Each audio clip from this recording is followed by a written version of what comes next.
नमस्कार मंडळी, मी संध्या सप्रे. यूट्यूबवरील अमृताचे डोही या माझ्या आध्यात्मिक चॅनलमध्ये मी तुम्हा सगळ्यांचं मनापासून स्वागत करते. मागच्या 2 एपिसोडमध्ये आपण अध्यात्म म्हणजे काय ते बघत आहोत. त्याचाच पुढचा भाग अध्यात्म म्हणजे काय भाग 3 मी आता इथे चालू करत आहे. अध्यात्म म्हणजे काय एपिसोड 3. सबंध ब्रह्मांडामध्ये जे निर्गुण अव्यक्त निराकार चैतन्य तत्व किंवा प्राण तत्व ऊर्जा तत्व जे आहे त्याच्या ते ज्या शक्तीमुळे ते व्यक्त होतं आणि हे अख्खं ब्रह्मांड त्याची निर्मिती केली जाते, ती त्याची अंतर्भूत शक्ती म्हणजे माया शक्ती हे आपण मागच्या एपिसोडमध्ये बघितलं. तर ही जी माया शक्ती आहे तर त्यासाठी असं म्हटलं जातं की निर्मितीच्या पाठीमागे 2 कारणं असतात. बरं का, निर्मितीच्या पाठीमागे 2 कारणं असतात. एक आहे उपादान कारण म्हणजे मटेरियल कॉज, म्हणजे उदाहरणार्थ की मातीचा घडा घेतला तर उपादान कॉज किंवा मटेरियल कॉज हे माती आहे. आणि दुसरा आहे इंटेलिजन्स कॉज, निमित्त कारण. तो कोण आहे? तो कुंभार आहे. अशी 2 कारणं निर्मितीच्या पाठीमागे असतात. आता या ब्रह्मांडाच्या निर्मितीच्या बाबतीत बोलायचं झालं तर त्या निर्मितीच्या आधी, बर का, निर्मितीच्या आधी केवळ आणि केवळ परमतत्व होतं. त्यामुळे परमतत्व हेच उपादान कारण आणि इंटेलिजन्स कारण असं दोन्ही गोष्टींचं कारण ते मानलं जातं. किंवा अशाही पद्धतीनं मानलं जातं की उपादान कारण किंवा मटेरियल कॉज ही म्हणजे माया शक्ती आहे आणि निमित्त कारण किंवा इंटेलिजन्स कॉज हे सगुण ईश्वर आहे. अशा प्रकारे ते कारण मीमांसा केली जाते. आता सृष्टी निर्मिती झाली, ब्रह्मांड निर्माण झालं, मनुष्य पशु पक्षी प्राणी आणि अवाढव्य जगत निर्माण झालं. एकदा या सृष्टी चक्राला प्रारंभ झाला की हे कर्मचक्र एकदा जे सुरू होतं ते अव्याहतपणे सुरूच राहतं. आणि पूर्ण सृष्टीचा जरी संहार झाला, बर का, पूर्ण सृष्टीचा जरी संहार झाला तरी प्रत्येकाची कर्मबीज प्रत्येकाची कर्मबीज त्या प्रलय काळामध्ये सुद्धा शिल्लक राहून ती बीज रूपाने शिल्लक राहतात. आणि पुन्हा एकदा सृष्टीचा प्रारंभ सुरू झाला की ती कर्मबीज जी साठवून ठेवलेली आहेत, शिल्लक राहिलेली आहेत, त्याला पुन्हा एकदा अंकुर फुटून प्रत्येक जीवाला आपापली कर्मबीज फळं ही भोगण्यासाठी पुन्हा पुन्हा जन्म घ्यावा लागतो. कर्माची गती म्हणूनच म्हटलं जातं की मोठी कठीण आहे आणि त्यामधून मनुष्यच काय, सूर्य चंद्र तारे हे सुद्धा त्यापासून सुटू शकलेले नाहीत. कर्मशक्तीचा कधीही नाश होत नाही, फक्त ती आज या रूपात आहे तर पुढे नष्ट होऊन ती दुसऱ्या रूपामध्ये आपल्याला दिसते. आणि त्यामुळेच माझ्या आहे या शरीराचा जरी नाश झाला तरी सुद्धा माझी कर्मफळांचं संचित जे आहे ते भोगण्यासाठी, ती कर्मशक्ती भोगण्यासाठी पुन्हा एकदा हे शरीर जरी नष्ट झालं तरी पुन्हा नव्यानं नवीन शरीर घेऊन मला जन्म घेणं टळत नाही आणि त्या कर्मबीज फळांचा उपभोग घेतल्या वाचून माझी त्यापासून सुटका नसते. ब्रह्मवैवर्त पुराणामध्ये असं म्हटलेलं आहे की मनुष्यानं जी काही बरी वाईट कर्म केली असतील, बर का, मनुष्यानं जी काही बरी वाईट कर्म केली असतील त्याचे फळांचे उपभोग घेतल्या वाचून त्याची सुटका होणं शक्य नाही.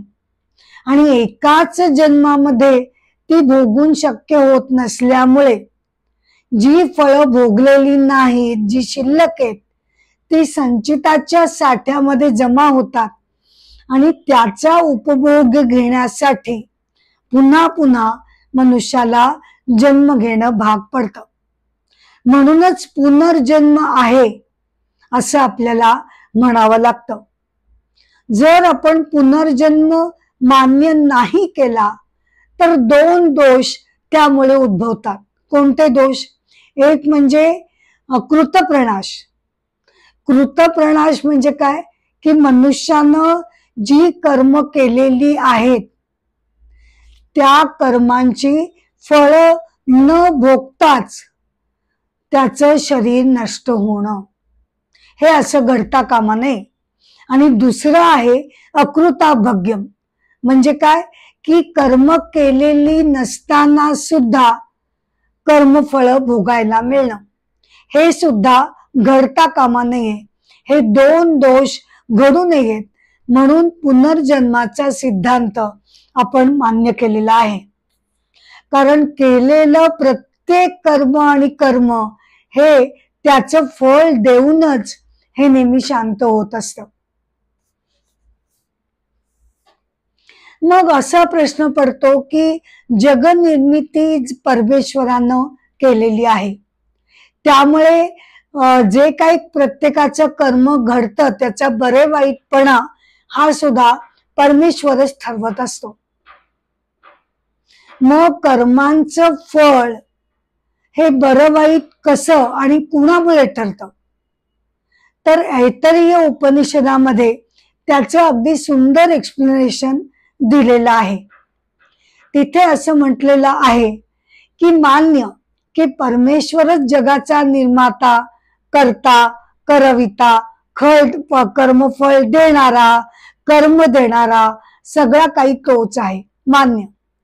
पण असं जरी असलं तरी सुद्धा आपल्याला कर्मफळ काय मिळावीत याचा आराखडा, बर का, याचा आराखडा किंवा थोडक्यात आपलं भविष्य वर्तमान हे कसं असावं हे प्रत्येक मनुष्य त्याच्या त्याच्या कर्मांच्या, त्यांनी जी कर्म केलेली आहेत त्या कर्मांच्या आराखड्याप्रमाणे मनुष्य परमेश्वराला तो आराखडा देत असतो.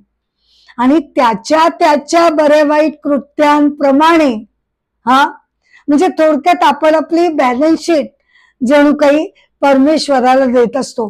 ही वाईट कर्म, ही चांगली कर्म, ही मध्यम कर्म, असं सगळं माझ्याकडनं झालेलं आहे, पुढे होणार आहे. मग त्या आराखड्याप्रमाणे परमेश्वर आपल्याला त्याची फळं नेमून देतो. आणि त्यामुळेच बरे वाईटपणाचा किंवा परमेश्वरांनी एकाच फक्त चांगलं केलं आणि मला मात्र वाईट केलं असा आपण आरोप त्याच्यावर ठेवू शकत नाही. कारण परमेश्वर हा उदासीन आहे. तो कुणाचं पापही घेत नाही, कुणाचं तो पुण्यही घेत नाही. आपणच आपल्या कर्मफळांना जबाबदार असतो. त्यामुळे ईश्वराला त्यासाठी दोषी ठरवून आपल्याला चालत नाही. तसंच प्रत्येक कर्म करताना बर का, ही एक गोष्ट आपण लक्षात ठेवायला हवी की मनुष्यामध्ये 3 प्रकारच्या शक्ती असतात. एक असते ज्ञानशक्ती, बर का. ज्ञानशक्ती म्हणजे आपले जसे थॉट्स आहेत, विचार आहेत, तत्व आहेत, ते झाली ज्ञानशक्ती. दुसरी आहे इच्छाशक्ती, म्हणजे आपल्या वासना, कामना, इच्छा. आणि तिसरी आहे कर्मशक्ती किंवा क्रियाशक्ती. या तिघांच्या शक्तींच्या संयोगानं आपलं प्रत्येक कर्म घडत असतं. आणि आपल्या शरीर मनाच्या स्वास्थ्यावर, बर का, आपल्या शरीर मनाच्या स्वास्थ्यावर आपली कर्म, त्या पाठीमागचे विचार, भावना, बुद्धी, आपले विचार, आपले शब्द, बोलले गेलेले आणि न बोलले गेलेले शब्द सुद्धा हे आपल्या स्वास्थ्यावर परिणाम करत राहतात. आणि त्यामुळेच आपण प्रत्येकाने सजग होऊन, भानावर राहून आपली कर्मांची आराखणी आपण केली पाहिजे आणि त्याप्रमाणे योग्य धर्माला अनुकूल अशी व्यवस्थित नीती कायद्यांप्रमाणेच आपली कर्म घडावीत असा कटाक्ष आपण बांधला पाहिजे. हाच तो कर्मविपाक सिद्धांत, बर का, यालाच कर्मविपाक सिद्धांत असं म्हणतात. म्हणजे काय की जी कर्म आपण करतो त्याची फळं आपल्याला उपभोगावी लागतात आणि एका जन्मामध्ये जर ती संपली नाही तर पुन्हा पुन्हा हे जन्म मरणाच्या साखळीचं चक्र हे त्यापासून सुरुवात होते. मग त्याचा अर्थ आपण असा घ्यायचा का की म्हणजे काय, मला कर्म स्वातंत्र्यच नाही, थोडक्यात मी काल केलं ते आज भोगावं, परवा केलं ते आज काल भोगावं, असं करत पाठीमागे जाऊन अनेक जन्मांची जी कर्मफळं आहेत त्याप्रमाणेच मी आपलं आयुष्य जगत राहावं. मग काय, मी कशाला माझं व्यक्ती स्वातंत्र्य वापरू आणि कशाला मी चांगली कर्म करू आणि काय विचार करू? जे जसं चाललंय रहाट गाडगं कर्मफळाचं, मागच्या कर्मफळांचंच भोगतोय ना मी, मग ठीक आहे, मी तसंच वागतो. तर असा चुकीचा अर्थ आपण कर्मविपाक सिद्धांताचा अजिबात काढायचा नाहीये. का? कारण कर्मविपाक सिद्धांताप्रमाणे कर्मफळाचे 3 भाग पडतात. एक आहे संचित. संचित म्हणजे आत्ताच्या जन्मापर्यंत आणि आत्तापर्यंत आपण जी कर्म केली त्याची जर फळं भोगली गेली नाहीत तर ती पाठीमागे जाऊन पडतात. अशा कर्मफळांचं संचित साठा म्हणजे संचित. मग प्रारब्ध म्हणजे काय? तर प्रारब्ध म्हणजे आत्ताचा माझा जन्म म्हणजेच प्रारब्ध. म्हणजे असं की पूर्वीच्या संचिताच्या पेटीतील काही कर्मफळ मला भोगण्यासाठी या जन्मामध्ये मिळालेली आहेत, त्याला प्रारब्ध असं म्हटलं जातं. आणि क्रियमाण असा सुद्धा प्रकार आहे. तो काय सांगतो तर आत्ताच्या या जन्मात मी काय करावं, कसं वागावं, कोणतं कर्म करावं, कोणतं करू नये, योग्य काय अयोग्य काय, हे सगळं साधक बाधक त्याच्यावर विचार करून मला आत्ताच्या जन्मात आत्ता नेहमीच अशा प्रकारे विचार करून कर्म करण्याचं स्वातंत्र्य मला परमेश्वरानं दिलेलं आहे. ते आपण अमान्य करू शकत नाही. एक मार्ग पापाकडे नेणारा आहे, एक मार्ग पुण्याकडे नेणारा आहे. तर मी ठरवायचं आहे की माझं कोणत्या प्रकारे कर्म मी केलं की मी पाप कर्म करणार नाही आणि कोणत्या प्रकारे मी ते केलं की त्यानं चांगलं संचित माझं जमा होईल. हे सगळं जे विचार स्वातंत्र्य आहे की त्यामुळेच मी कर्म करणं, हे परमेश्वराला जे अपेक्षित आहे ते आहे क्रियमाण कर्म. त्यामुळे मीच काय कोणीही असं म्हणू शकत नाही की माझ्या पाठीमागे प्रारब्ध आणि संचिताचं ओझं आहे आणि म्हणून मी काही वेगळं करू शकत नाही. जसं आहे तसं चालू दे, मी माझ्याकडनं काही प्रयत्न करणार नाही, कारण तो कर्मफळांचा जराच मुळी दबादबा वाहतोय, मग मी काय वेगळं करू असं म्हणू शकत नाही. आपल्याला क्रियमाण आत्ताच्या कर्मात आत्ताच्या क्षणांमध्ये हे स्वातंत्र्य नक्कीच आहे. कोणतं चांगलं कोणतं वाईट हे ठरवूनच आपल्याला कर्म करावं लागतं.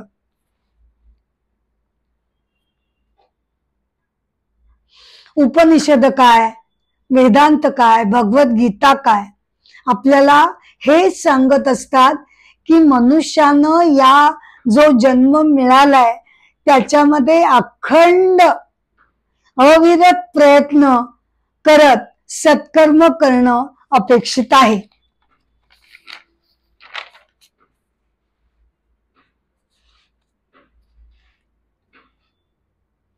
आता कर्मांचे सुद्धा काही प्रकार पडतात बर का, ते आपण बघूया.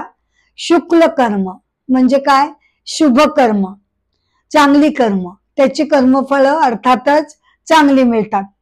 मग कृष्ण कर्म म्हणजे अशुभ कर्म, वाईट कर्म, त्याची फळं वाईट मिळतात.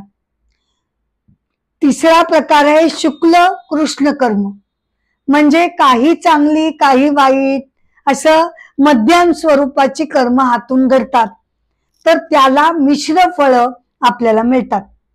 आणि मग चौथा जो प्रकार आहे तो आहे अशुक्ल अकृष्ण कर्म, म्हणजे काय की शुभही नाही अशुभही नाही, निष्काम कर्म. हा, तर त्याची कर्मफळ संचिताच्या पेटीमध्ये पाठीमागे जाऊन पडत नाहीत, आहे या प्रारब्धामध्येच त्याची फळ भोगून त्यातनं आपण मुक्त होतो.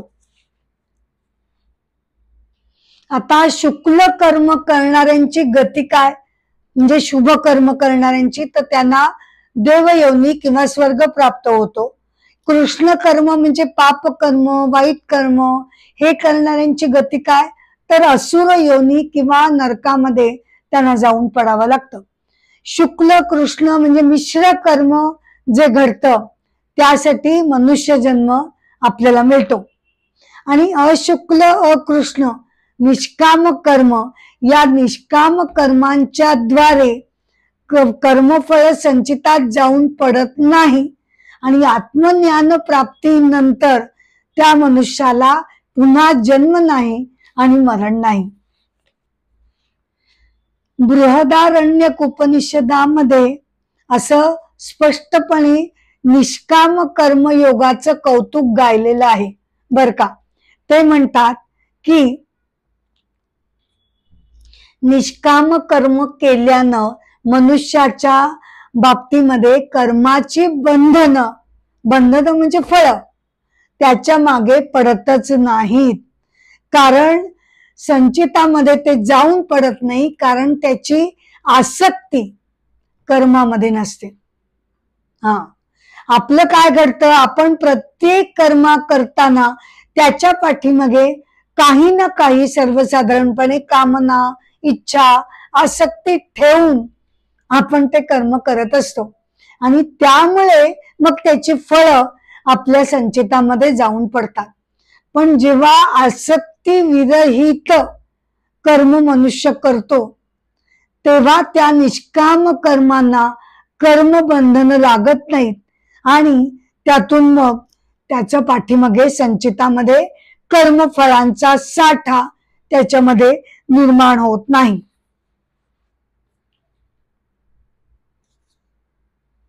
आता कर्माचा अर्थ म्हणजे काय, तर ज्याची त्याची कर्तव्य कर्म म्हणजे कर्म.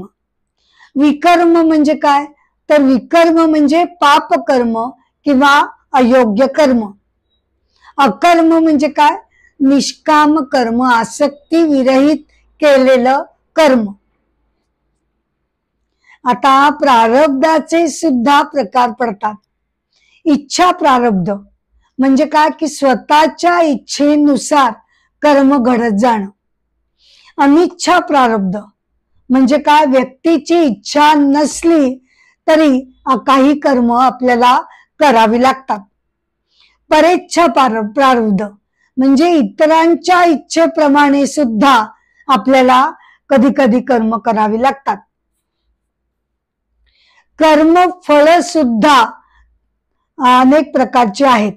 दृष्ट कर्मफळ, दृष्ट म्हणजे काय, तहान लागली तर मी लगेच त्याच्यावर पाणी पिते, म्हणजे हे झालं दृष्ट कर्मफळ. एक कर्म इच्छा मनामध्ये आली, कर्म केलं, त्याचं कर्मफळ मला लगेच मिळालं.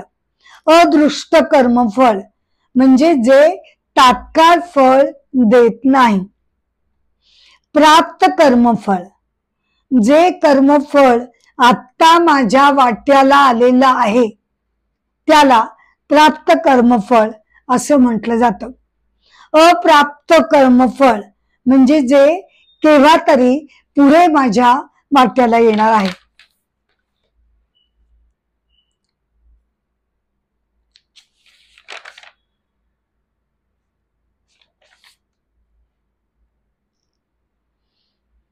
मग आता आपल्याला या जन्म मरणाच्या साखळीमधून मुक्तता कशी मिळणार की नाहीच मिळणार? तर कर्मफळांचा भोग घेण्यासाठी आपल्याला वारंवार जन्म घ्यावा लागतो हे जरी खरं असलं तरी त्यातून मनुष्याला निश्चितपणे मोक्ष मिळू शकतो. कशा प्रकारे? तर वेदांत असं म्हणतो की केवळ आणि केवळ आत्मज्ञानाची प्राप्ती करून घेऊन मनुष्य या जन्म मरणाच्या साखळीमधून तो मुक्त होऊ शकतो. बर का? केवळ आणि केवळ आत्मज्ञानाच्या प्राप्तीनंतर मनुष्याचं संचित पूर्णपणे नष्ट होऊन जातं. संचिताचा साठा शून्य होऊन जातो आणि तेव्हाच मनुष्य जन्म मरणाच्या साखळीतून मुक्त होतो. केवळ प्रारब्धानुसार त्याचा आत्ताचा जो जन्म आहे तो त्याला भोगून संपवावा लागतो.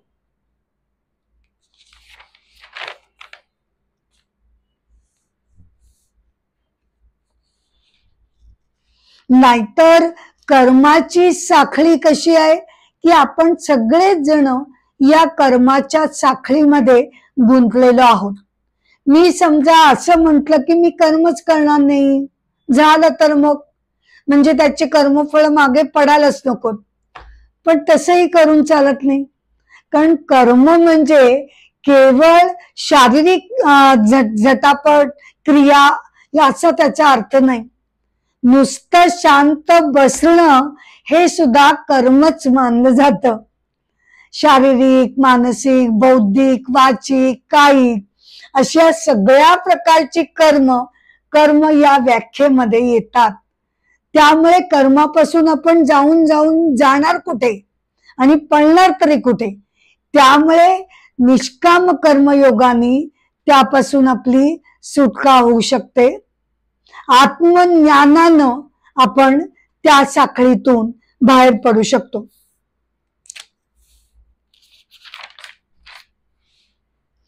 आता आत्मज्ञान म्हणजे काय? तर जे परमेश्वर तत्व अख्ख्या ब्रह्मांडाच्या मुळाशी आहे तेच परमेश्वर तत्व माझ्याही हृदयात वसलेलं आहे.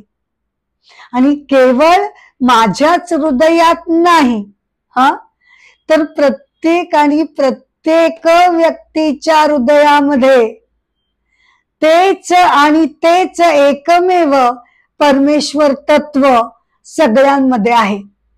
त्याच्यावरची कव्हरं फक्त वेगळी आहेत. प्रत्येकाचं शरीर, नाम, रूप, आकार हे जे कव्हर प्रत्येकाचं जे आहे ते वेगवेगळं आहे. पण आतील कव्हराखालीलच आत्मतत्व परमेश्वर तत्व हे सगळ्यांचं एकच असल्यामुळे सर्वाभूती एकच आत्मा याचं जेव्हा मला ज्ञान होतं फरक फक्त वरवरचा आहे. आतला जो मूळ गाभा आहे तो प्रत्येकाचा सारखा आहे. या समत्व भावनेनं जगाकडे बघणं, हा माझा, हा परका असा परकेपणा न बाळगणं, द्वेष, मत्सर याला अजिबात थारा न देणं, सगळ्यांशी ममत्वानं, प्रेमानं, सहानुभूतीनं वागणं, हे जेव्हा आत्मज्ञान आपलं प्रत्यक्ष वागणुकीमध्ये उतरायला लागतं. नाहीतर केवळ शब्दाने मला समजलं काय आत्मज्ञान येते? अच्छा, असं आहे का की सगळ्यांमध्ये एकच आत्मतत्व आहे? ठीक आहे, ठीक आहे. हो, हे नुसतं बुद्धीला कळलं, माझ्या प्रत्यक्ष माझ्या वागणुकीमध्ये त्याचा काहीच उजेड पडला नाही.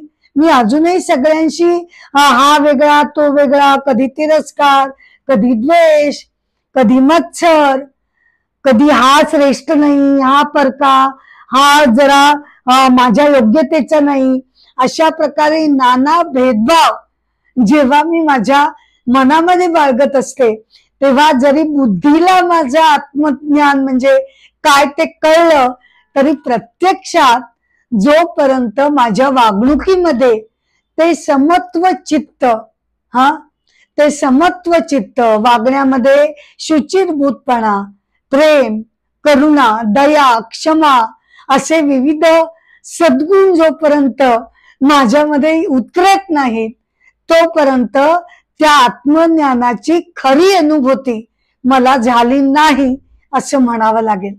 त्यामुळे आत्मज्ञान प्राप्ती याचे दोन अर्थ आहेत. एक तर तो पहिलं समजून घेणं, कन्सेप्ट बुद्धीने समजणं, आणि त्यानंतर त्याची प्रत्यक्ष अनुभूती घेऊन, बर का, ती प्रत्यक्ष अनुभूती कशा प्रकारे घेतली जाते? त्याचे 4 मार्ग आहेत. एक तर ध्यान धारणेद्वारे, निष्काम कर्मयोगातर्फे, किंवा भक्ती मार्गानं, किंवा ज्ञान मार्गानं. या 4 प्रकारच्या मार्गांनी किंवा त्यांच्या मिश्रणाने आपण परमेश्वराची साक्षात अनुभूती घेतो. आणि मग त्यानंतरचा तिसरा टप्पा जो अत्यंत महत्वाचा आहे, की प्रत्यक्ष अनुभूती घेतल्यानंतर माझ्या वर्तणुकीमध्ये त्याचं प्रतिबिंब पडलेलं दिसायला हवं. तर अशा प्रकारे आत्मज्ञान प्राप्त करून तसं वागून मग मात्र मी या जन्म मरणाच्या साखळीमधून निश्चितपणे मुक्त होते.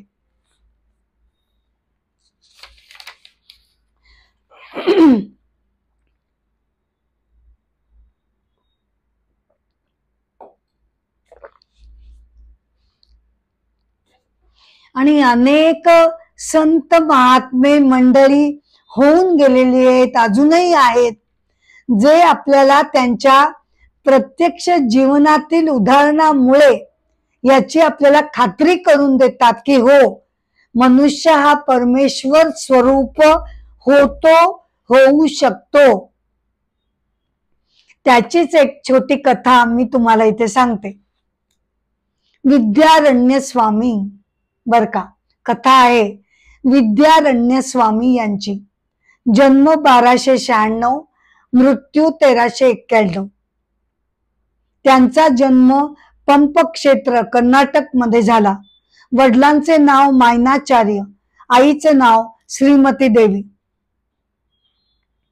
त्यांचं शिक्षण कामाकोटी पीठाचे गुरु विद्यातीर्थ यांच्याकडे झालं. शिक्षण संपल्यानंतर त्यांच्या गुरूंनी त्यांना आणि इतर शिष्यांना असं विचारलं की आता तुमचं पुढचं ध्येय काय आहे? बऱ्याच जणांनी अशी वेगवेगळी उत्तरं दिली की आता वेदांताचा जो अभ्यास केलाय त्याचा आता आम्ही लोकांना त्याचं शिकवण देऊ वगैरे वगैरे. परंतु विद्यारण्य स्वामींनी त्यांना असं म्हटलं की सर्वप्रथम मी माझ्या शिक्षणाचा उपयोग माझ्या भारत मातेसाठी करेन, देशासाठी करेन. काय झालं तर की तेव्हा त्यांच्या राज्यावर परकीय सत्तेनं अंमल गाजवायला सुरुवात केली होती आणि त्यामुळे ते अत्यंत व्यथित झालेले होते.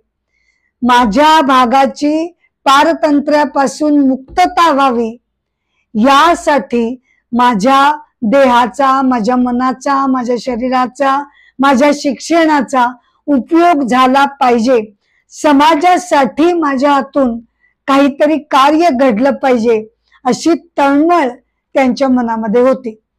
मग त्यांनी तुंगभद्रा नदीकाठी बर का 12 वर्षांची कडकडीत वैराग्यपूर्ण अशी तपस्या केली. असं म्हणतात की भुवनेश्वरी देवी माता त्यांच्यावर प्रसन्न झाली आणि तिनं त्यांना दर्शन दिलं. बोल बेटा, काय हवंय तुला? भुवनेश्वरी मातेचं दिव्य रूप बघून विद्यारण्य स्वामी सुखावले आणि ते म्हणाले की मला आता काहीच इच्छा उरली नाहीये, काय मागू मी तुझ्याकडे? तेव्हा तिनं म्हटलं, नाही, असं चालणार नाही. तू एवढी तपस्या केलीस तर मी तुझ्यावर प्रसन्न आहे, तू माझ्याकडे वर माग. तेव्हा त्यांनी सांगितलं की देशाच्या स्वातंत्र्यासाठी मी लढीन, मी प्रयत्न करीन आणि त्या प्रयत्नांना तू यश द्यावस अशी माझी इच्छा आहे. तथास्तु, देवी म्हणाली.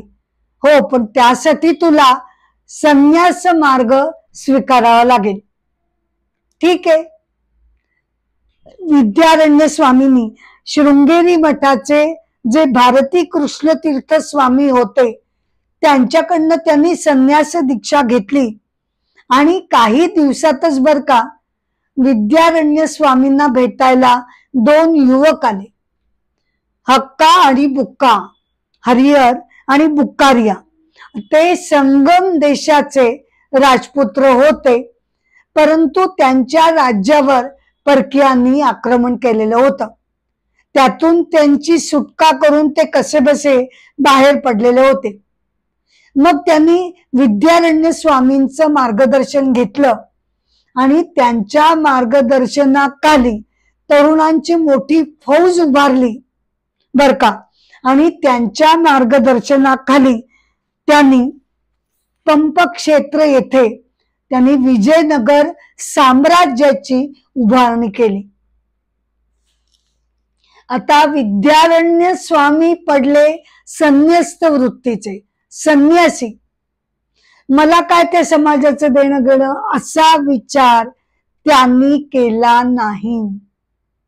संन्यस्त वृत्तीनं धनाचा, वैभवाचा कुठलाही लोभ मनामध्ये नसून सुद्धा केवळ समाजाच्या भल्यासाठी त्यांनी विजयनगर साम्राज्य नुसतं उभारलंच नाही तर मुख्यमंत्री पद त्यांनी जनतेसाठी, त्यांच्या भल्यासाठी त्यांनी दक्षतेनं ते काम पार पाडलं. आणि मग त्यानंतर शृंगेरी पीठाचे ते 12वे जगद्गुरु शंकराचार्य म्हणून त्यांची नियुक्ती करण्यात आली. अत्यंत वैराग्यपूर्ण असं त्यांचं मन होतं. वेदांतावर, अद्वैत सिद्धांतावर त्यांचे अनेक ग्रंथ प्रसिद्ध झालेले. पंचदशी हा त्यांचा गाजलेला ग्रंथ आहे. तर असा हा संन्यस्त योगी विद्यारण्य स्वामी एका बाजूला संन्यस्तपणाची दीक्षा त्यांनी सांभाळली आणि त्याच वेळेला दुसऱ्या बाजूने समाजासाठी त्यांनी साम्राज्य उभं करून लोकांना मार्गदर्शन केलं.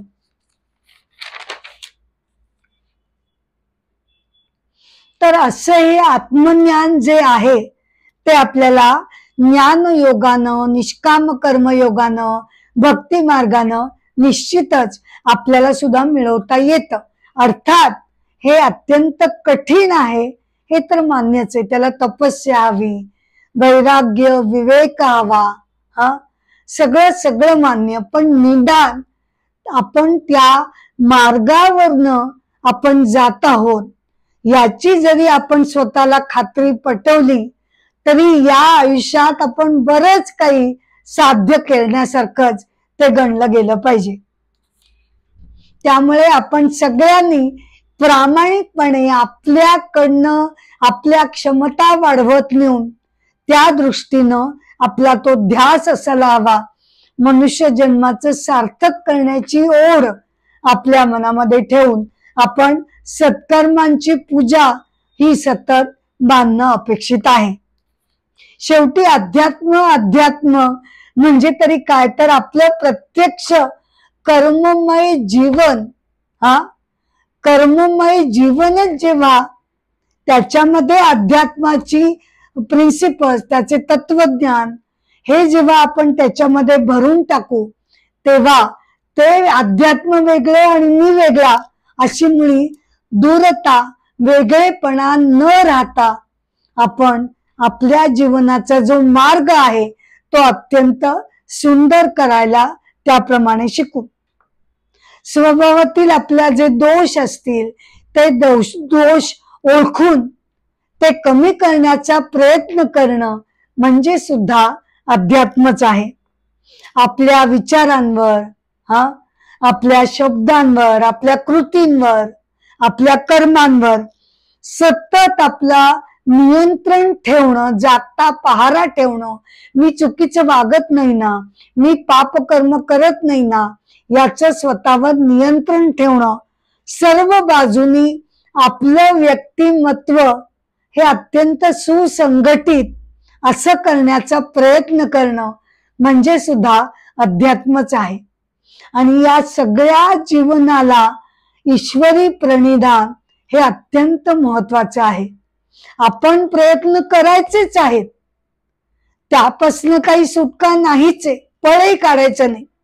पण त्याच बरोबरीनं तो जो सर्व शक्तिमान, दयाळू, अतिशय प्रेमळ असा जो करुणा घन असा जो सर्वांचा आपला परमेश्वर आहे, त्याच्या चरणी आपल्या सत्कर्मांची फुलं वाहणं, त्याचं नित्य स्मरण ठेवणं, त्याला संपूर्णपणे मनापासून भक्तिभावानं त्याला शरण जाणं म्हणजे सुद्धा अध्यात्मच आहे.